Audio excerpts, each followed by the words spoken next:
آیا ہے۔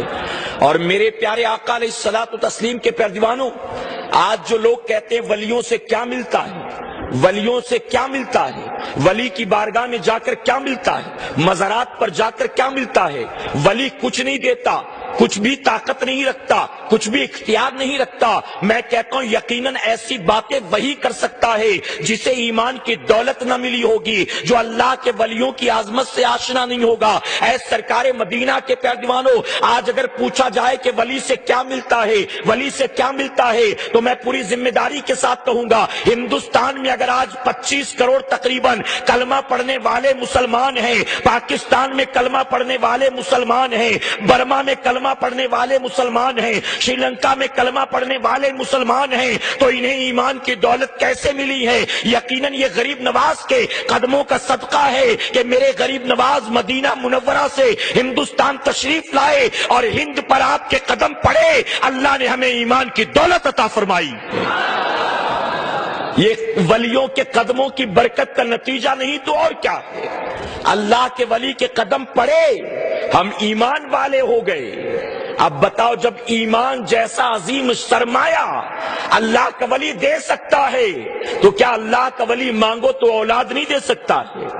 مانگو تو روزی میں برکت نہیں دے سکتا؟ لوگ کہتے ہیں اجمیر جا کر کیا فائدہ، کیا ملتا ہے، کیا ملتا ہے، کیا ملتا ہے؟ ہم کہتے صحیح کہہ رہا ہے، تو صحیح کہہ رہا ہے، نہیں ملتا، تیرا کہنا صحیح۔ فوراً ایک سنی کھڑا ہو گیا، اس نے کہا حضور اس کی بات پر کہاں آپ ہاں کہہ رہے ہیں؟ غریب نواز کی بارگاہ میں جاؤ، ملتا ہے، یقیناً جو مانگو ملتا ہے۔ میں نے کہا تو بھی صحیح کہہ رہا ہے، تو بھی صحیح کہہ رہا ہے۔ اب تیسرے شخص نے کہا کہ یہ کیسے ممکن ہے؟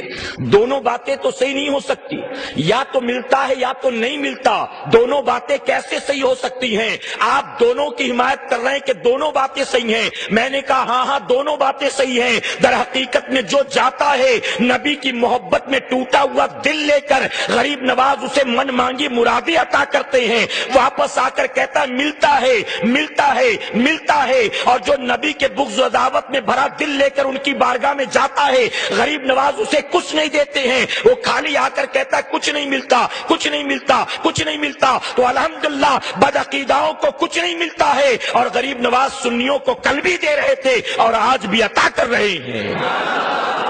اور جانتے ہیں صرف غریب نواز، اللہ کے ولیوں کا عالم یہ ہے، اللہ کا ولی اپنی چوکھٹ پر آنے والے کا چہرہ نہیں دیکھتا، رنگ روپ نہیں دیکھتا، لباس نہیں دیکھتا، ذات پات نہیں دیکھتا، غریب امیر نہیں دیکھتا، پتلا دبلا نہیں دیکھتا، زبان نہیں دیکھتا، ایجوکیشن نہیں دیکھتا، کوالیفیکیشن نہیں دیکھتا۔ اللہ کے ولی کی چوکھٹ پر جاؤ، اللہ کا ولی صرف دل دیکھا کرتا ہے۔ ارے تم بغض و عداوت سے بھرا دل لے کر جاتے ہو، خالی ہاتھ رسوا ہو کر آتے ہو، اور مسلمان ہی نہیں ہندوستان میں رہنے والے غیر مسلم بھی غریب نواز کی بارگاہ میں جاتے ہیں، اور جو مانگتے ہیں غریب نواز انہیں بھی عطا فرما دیتے ہیں، کیونکہ ان کے دلوں میں ولیوں کے لیے بغض نہیں ہوتا، وہ محبت اور بڑی امیدوں کے ساتھ جاتے ہیں۔ تو وہ جو مسلمان نہیں میرے غریب نواز اسے بھی دیتے ہیں، اور تو مسلمان کہلاتا پھر بھی محروم رہ جاتا ہے، محروم رہ جاتا ہے۔ داڑھی والا ہو کر بھی خالی ہاتھ آیا، اور اس کے چہرے پر داڑھی نہیں، میرے غریب نواز نے اس کو عطا فرمایا ہے، اس کو عطا کیا۔ میرے پیارے آقا علیہ الصلوۃ والتسلیم کے پیارے دیوانوں، تو اللہ کا شکر ادا کرو کہ میرے رب نے ہمیں اللہ اپنے ولیوں کا چاہنے والا بنا کر پیدا فرمایا ہے۔ اور میں کہتا ہوں غریب نواز کو صرف سال میں 1-2 بار یاد نہ کیا کرو کہ صرف چھٹی شریف کے موقع پر غریب نواز کی یاد آئے، نہیں نہیں، بلکہ جب تمہیں اپنے ایمان کی یاد آئے تب تک تمہیں غریب نواز کی یاد آنی چاہیے۔ یہ ایمان کی دولت ہمیں کس نے دیا؟ کس نے دیا؟ کوئی شک و شبہ ہے کیا بھائی؟ کوئی ڈاؤٹ فل بات ہے تو بتائیں مجھے۔ غریب نواز نے عطا فرمایا ہے نا، غریب نواز